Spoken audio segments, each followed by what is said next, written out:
Salam mehribanda olanlar, edildiler. Saman otuyorsunuzmu? Emme sağlık kurgunlukmu?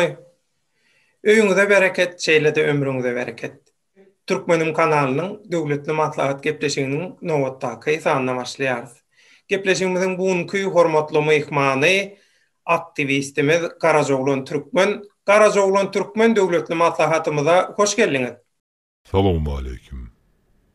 Hoş gördük Döwlet Baýhan. Giç ýaşy mehriban ildeşler. Türkmenim kanalyna döwletli maslahatlary bilen il ýurt bähwitli edýän işlerinde ul üstünlükler arzu edýärin. Gepleşiňize çağıryňyz üçin köp sag bolun. Başysyna bize minnetdarlyk bildirýäs. Çakylygymyzy kabul etdiňiz, geldiňiz. Türkmen halky üçin il gün bähwitli edilýän işlere işçen atnaşyp goşandyňyzy goşup dursuňyz, toýuňyza gaýtsyn, taňary ýalkasyn. Mehriban doganlar, hormatly tamaşaçylar, döwletli maslahatyň bugünkü temasy dünýädäki özgörşükler we türkmenleriň arasyndaky özgörşükler. Garajoglan Türkmen inha dünýäde özgörşükler bolupdyr. Dünýäden başlalymy ýa türkmenleriň arasyndan başlalymy? Nerden başlaly? Maslahat. Näle? Çuňgur manyly gowy söz. Geňeşli biçilen don gysga bolmaz diýilýär türkmende. Men pikirimçe şu dünýädäki häzirki bolýan syýasy wakalara, protestlere bir gysgaça nazar aýlap, ondan soňra ata-watanymyz Türkmenistanyň problemalaryna geçsek gowy bolarmyka diýär. Başysyny. Ine Garajoglan Türkmen şeýle-de hormatly teletomaşaçylar, Belarusiýada halk köçe çykdy. Protestlere başlady. Ýöne taýýarlyksa başlady. Taýýarlyksyz halky köçe çykarmagyň hiç ýyly netije bermeýändigini köp adam tutuş dünýä gördü, şaýat boldy. Türkmenlerimiziň arasyndan şular ýalaky adamlary biz öjükdirme diýip men özüm şeýle baha berýän, Garajoglan öte geçýän boldan bagyşla. Sebäbi taýýar bolmaýan halky, taýýar bolmaýan köpçüligi topun öňüne sürmek ýaly bar. Belaň, beteriň, güýçli bir duşmanyň, güýçli bir diktatoryň öňüne sürmek ýaly hasap edýän. Şoň üçin taýýarlyksyz halky köçe çykarmak gaty ýalňyş pikir. Ine häzir Russiýa Federasiýasynda da halk köçe çykyp başlady. Ýöne şol protestlara feredýän protestlarda yeni halkyň taýýar dälligi gözeýilýär. Bir aýdylýan zat hawa Putin ogry gümmol Berdimuhammedow ýaly Putin gümmol şeýle beýle ýöne hakyky manada öz nähili zatlary, nähili hak hukuklar talap edilýär. Näme bozulýar? Öz näililiginiň esasy kökü näme? Şonu dolu düşünürüp bilýän gatferek adamlara gabat gelinýär.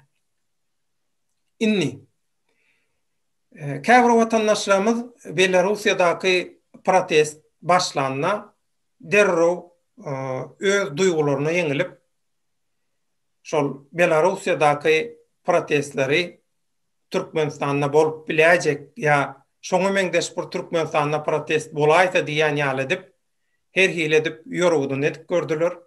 Ýöne Belarusiýadaky protestlaryň Türkmenistana hiç ýyly täsiri bolmady.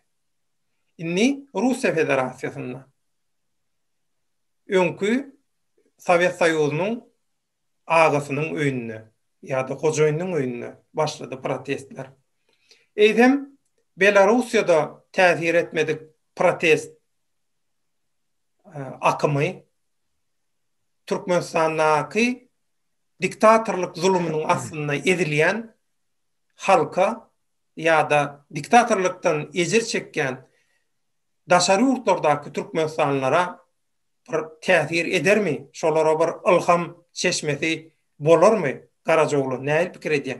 Belarusdaky wakalar Prezident saýlawlarynyň galplaşdyrylmagy netijesinde Belarusyň halkynda nägilelik protestini döretdi. Bular köçe çykdylar. Emma 26 ýyldan bäri dowam edip gelýän Lukashenkanyň rejimi bu halkyň hereketini basyp ýatyrdy. Bärde nuska alarlyk türkmenler üçin ilki başda bir umyt dörenem bolsa, şo protestleriň basılıp ýatyrylmagy adamlaryň göreşe bolan umydyny biraz sowatdy diýsegem bolýar. Sebäbi rejim bärde halk hereketini basyp ýatyrdy. Bu diňe bir halkyň däl, syýasatçylaryň Belarusyň entek göreşe taýýar däldigini, diktaturan güçlüligini görkezdi. Indi Russiýa gelsek, 23 ýanwarda ýakyn 20 ýylyň taryhynda görülüp eşidilmedi protest oldu. Yani Navalny'ni goldamak maksady bilen hem de bu korrupsiýa batan hökümete karşı halk köçe çykdy. Bu protestde güç edaralary halka karşılık görkezdiler. Navalny'nin ştablaryndaky öňde barjy naýbaşy aktivistlerini tutsalyk aldylar.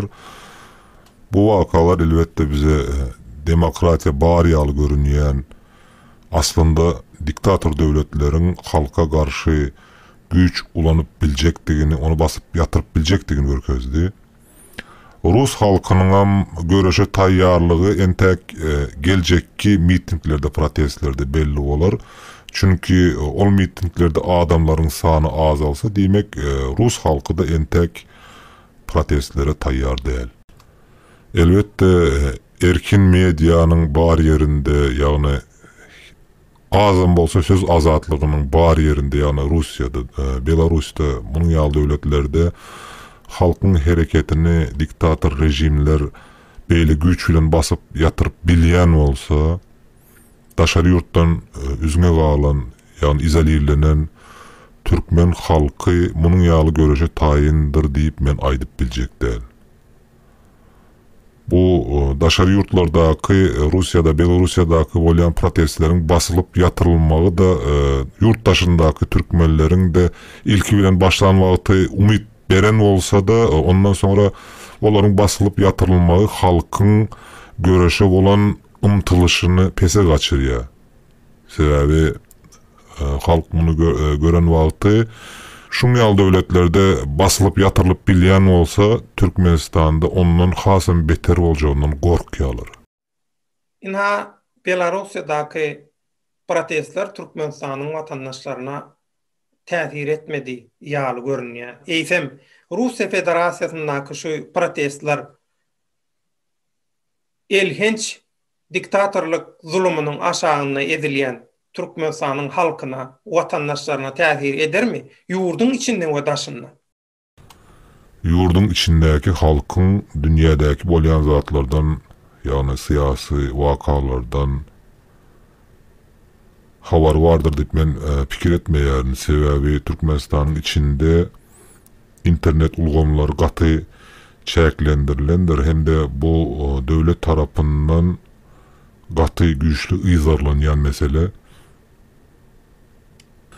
Elbette Türkmenistanyň içinde daşary ýurtlaryň kanallaryny görkezýän kabel telewidenýeler, antenler bar işleýär.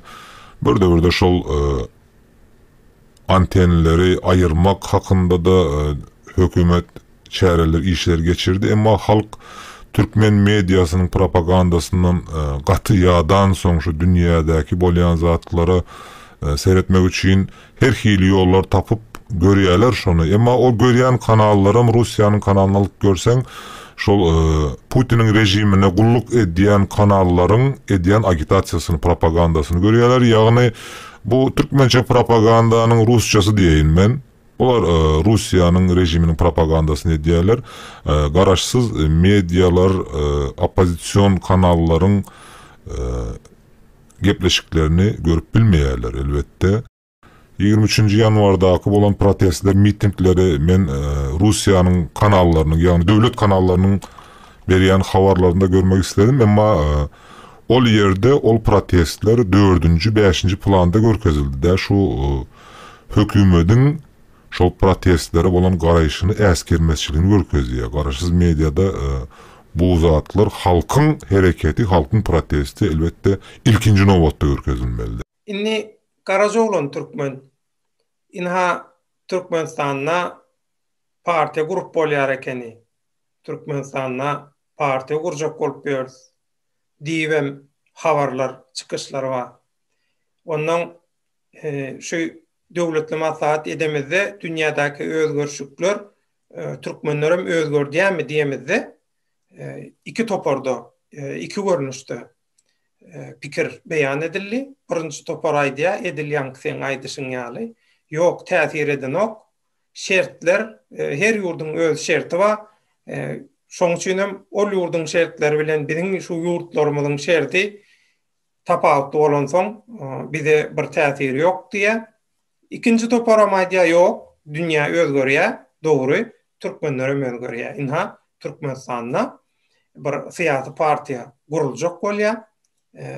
Hökümetim gollaýar şonu, hökümetim şoňa ruhsat berýär. Käbir aktivistlerim şoňa gatnaşýar, şoň daşary ýurtlarda agitasiýasyny, propagandasyny alyp barýar adam toplamy üçin diýip bir garaýyş beýan edilýär.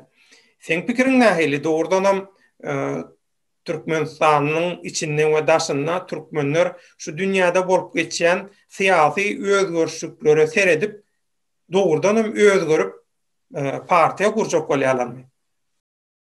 Berde Türkmenistanyň syýasaty bilen dünýä ýurtlarynyň syýasatyny deňeşdirmek ören gaty uly ýalňyşmyka diýip pikir edýän men. Sebebi Türkmenistanyň syýasatyny deňeşdirejek bir döwlet bolsa, ol Demirgazy Karaýan syýasaty bilen deňeşdirip bolýar. Ýagny diktator rejim kanunlar düýbünden işlenok. Hemde şu 30 ýyldan bäri işlemeýän kanunlar barka, täze partiýa döretmek pikiri nirden geldi? Bu adam adalet ministrine barıp özünün hak hukugyny talap edip partiýa döretip bilýän bolsa, näme üçin mundan öň parti döretmek pikiri kellesine gelmedi? Näme üçin munyň ýaly hereket öň başlanmady? Bu ören geň. Elbette halkyň aktivleşmegi bilen, nägileliklerin artmagy bilen ýurdun içinde kanunlar işleýär, ýene partiýa döretip bolýar diýip adamlaryň orta çykmagy, munyň reklama edilmegi de bir soraw döredýär berde. Sebebi bilşiňiz ýaly Türkmenistanyň içinde internet halk üçin çäklendirilýär, hem de yzarlanýar.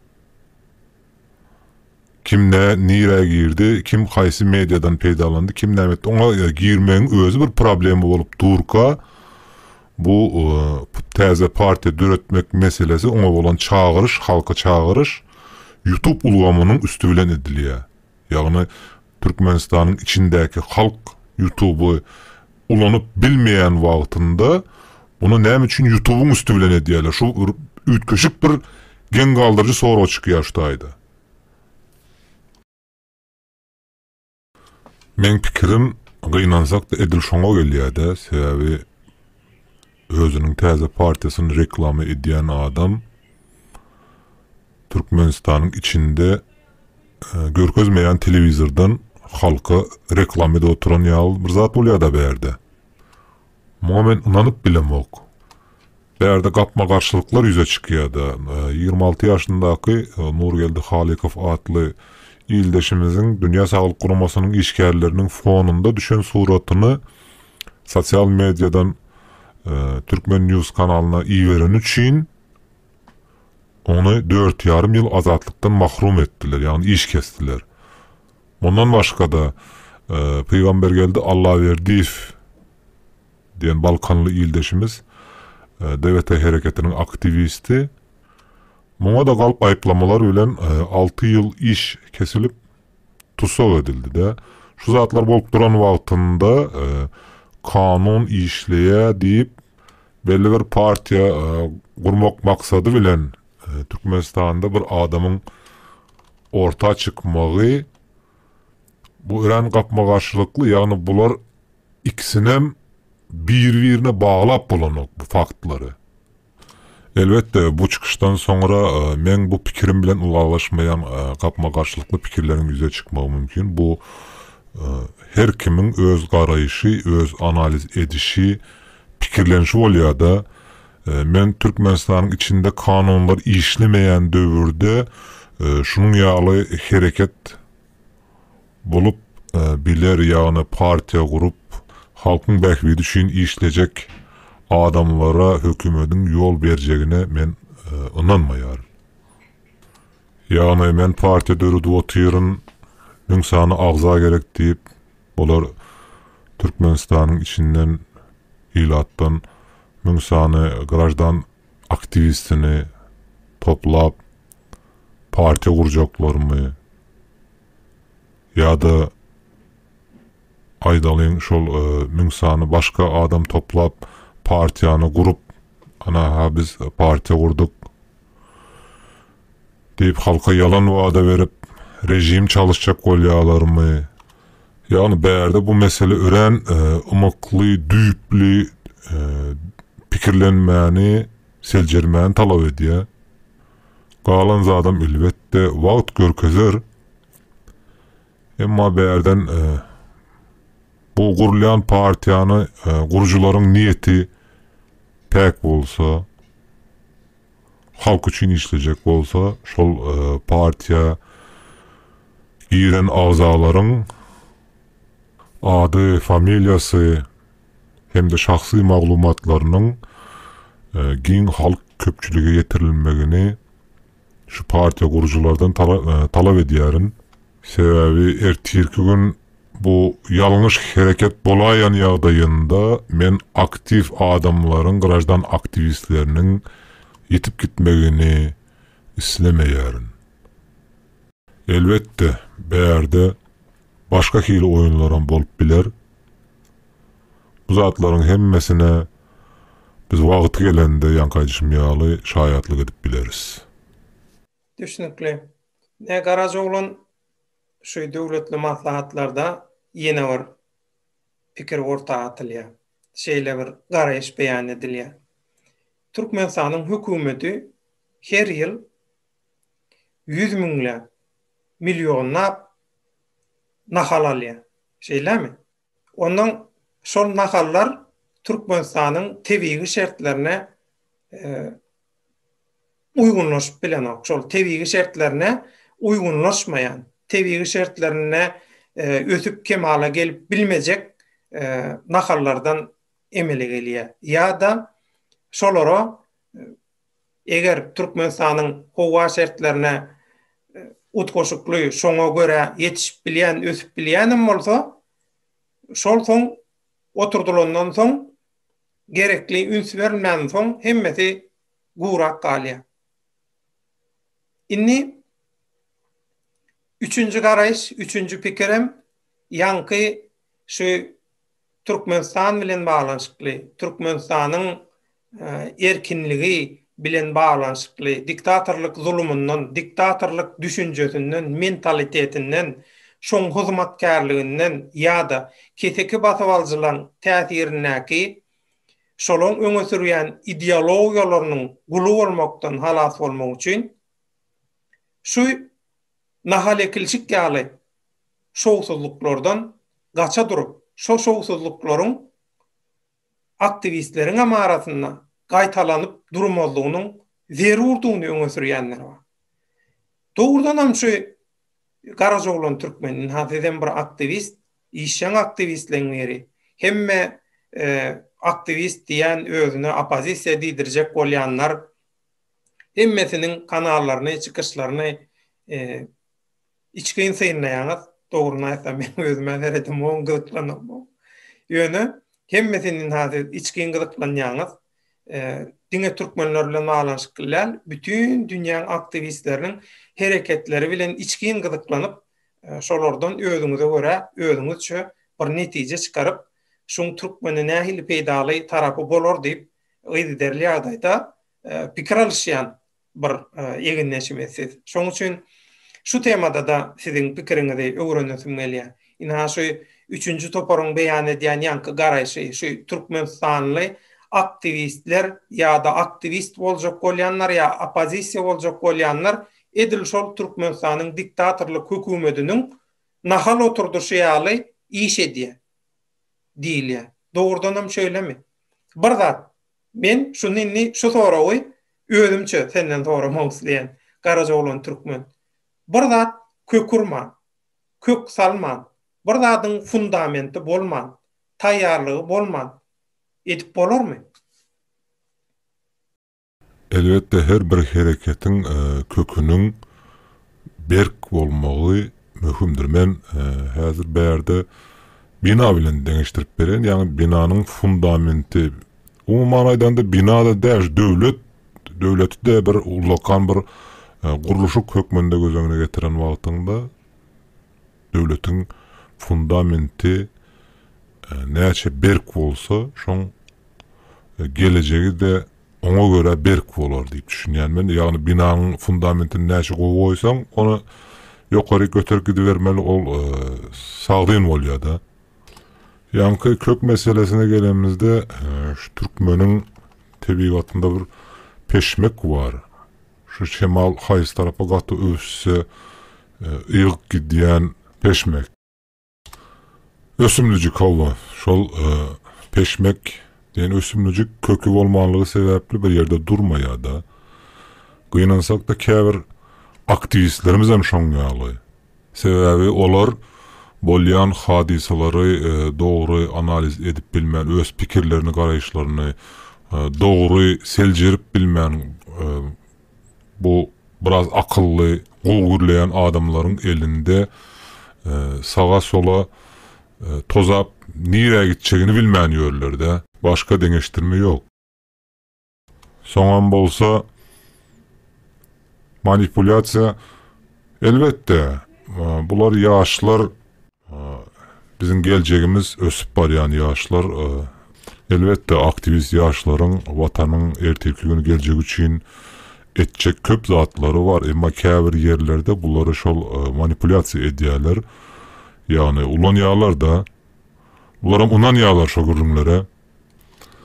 Doğru, men hereket başlaýaly bäri şu bolýan wakalara syn edip gelýän nämeler bolup otyr, nämeler aýdylýar, analiz edýän içinden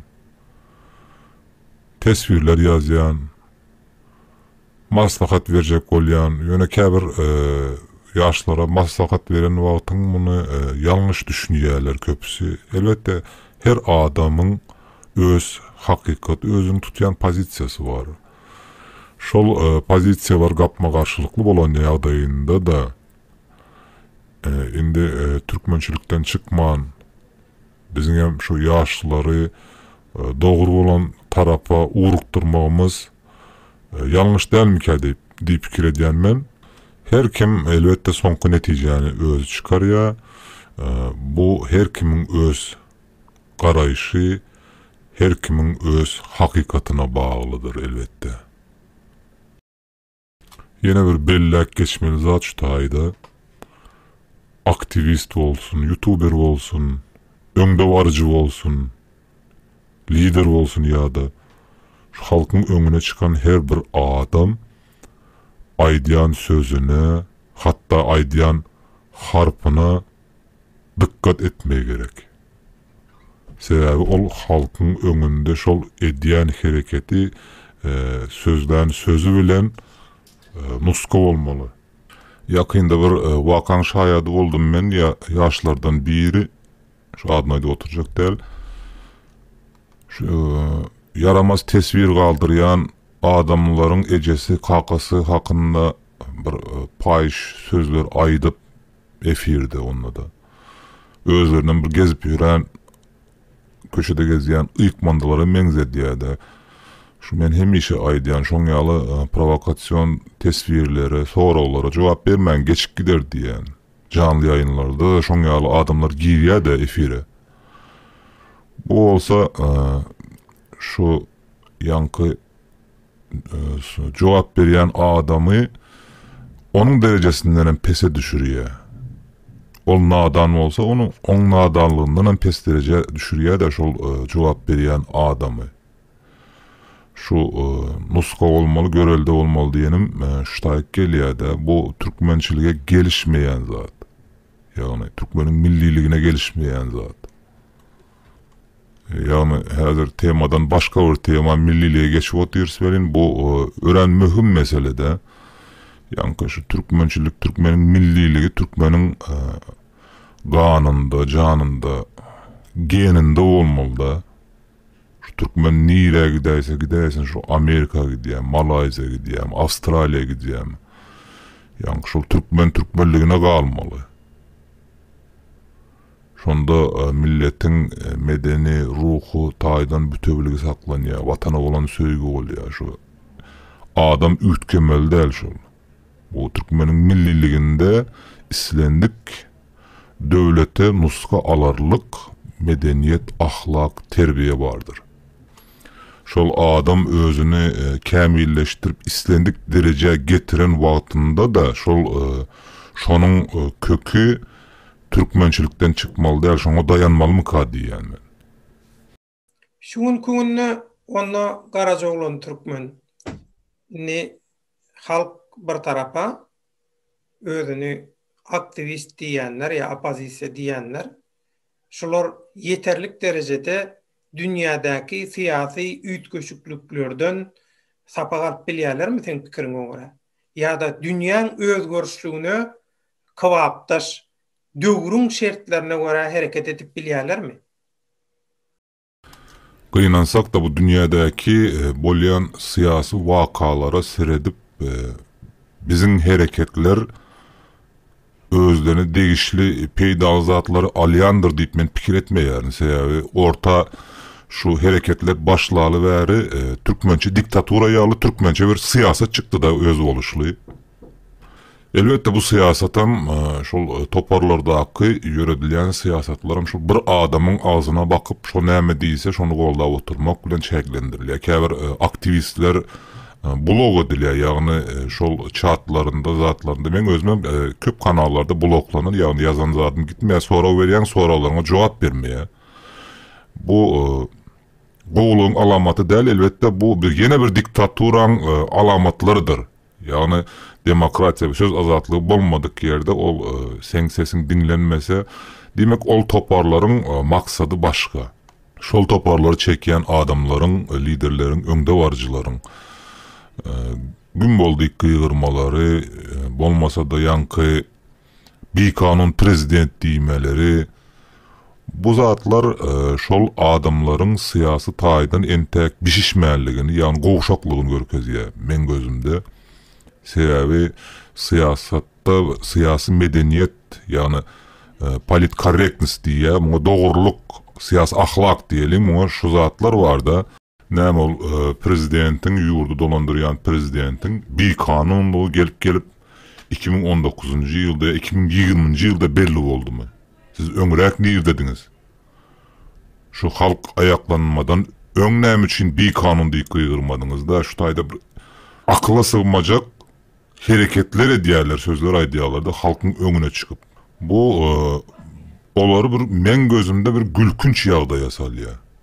Her bir hareket şu gurnalan wagtynda eger demokratik prinsiplere laýyk gurulsa, şo ýerde iň aşağı gatlykdaky aktivistlerden hareketiň agzalaryndan gelip gowuşýan teklipler, maslahatlar, şolaň arzulary göz öňüne tutulup halkyň ýagny islegi göz öňüne tutulsa, hasam gow bolar. Ýagny demokratik deňlik prinsiplerinde olan mukadip pikir edýän, munyň ýaly bir adam ýokardan gürläp oturup aşakdan onu sen aýdýanyň dogry diýip çapak çalyp oturmak ýalňyşmyka diýär. Şu aktivistlerim öz pozisiýalaryny, öz pikirlerini aýtmaly, garaýşlaryny aýtmagy başarmaly da hareketde. Soňam her gün halkyň öňüne çykyp iş edýän ýaly bolup efir gurnandan hepde de bir gün, iki gün çıkıp peydalı gepleşikler halka değişli olan problemaları çözýän, geljektäki planlaryny düşündürýän gepleşikler, gürüňdeşikler geçeseler hasam gowy bolarmyka diýip pikir edýän. Garazoglan Türkmen köp sag bol, Türkmenim kanalynyň döwletli maslahat gepleşigine gatnaşyp edilen döwletli maslahatlara, edilen döwletli maslahatlaryň netijeleri bilen baglanşykly öz pikirini goşanyň üçin, beýan edeniň üçin, şeýle-de ilgün bäkmitli edilýän işlere, tagallalara goşandyň üçin köp sag bol. Döwlet Baýhan döwletli maslahat gepleşiňize çağıranyz üçin köp sag bolsun aýdýaryn. Ve şu yerde gıyskaça bir cemlemek halka, mehruban vatandaşlarımıza yüzlenmek isteyerin. Şu vaqtlar diňe bir Türkmenistan däl, dünya yüzünde siyasi ölüşükler, tartgınly ýagdaýlar dowam edip dur. Bizim yurdumuzun ýagdaýy 30 ýyldan bäri ýem nirden nire gelenimiz belli. Şoň üçin bir tarapdan diktator rejim özüniň ýerini bermejek bolup her hil oýunlar gurnap otyr. Belki bir tarapdan daşary yurtlardaky imperialistleriň bekfitlerini göz öňüne tutýan toparlar bizim Türkmenistanymyzy, ata watanymyzy, çağlarımızın ertirki ýagty geljegini orlajak bolup her hili oýunlar, hereketleri edip otyrlar. Şonuň üçin eziz türkmenlerim, bizim hemmämiz bir can, bir ten bolup halkyň bekfidi üçin, watanyň, çağajyklarymyzyň ertirki ýagty geljegi üçin birleşip bir herekete başlamaly wagtymyz bir ýam geldi.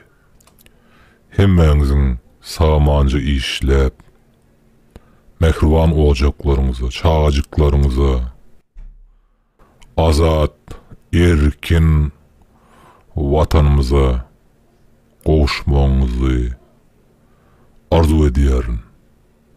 Bu görüşde Beýik Yaradanyň özü her biriňizi goldasyň. Köp sag bolun.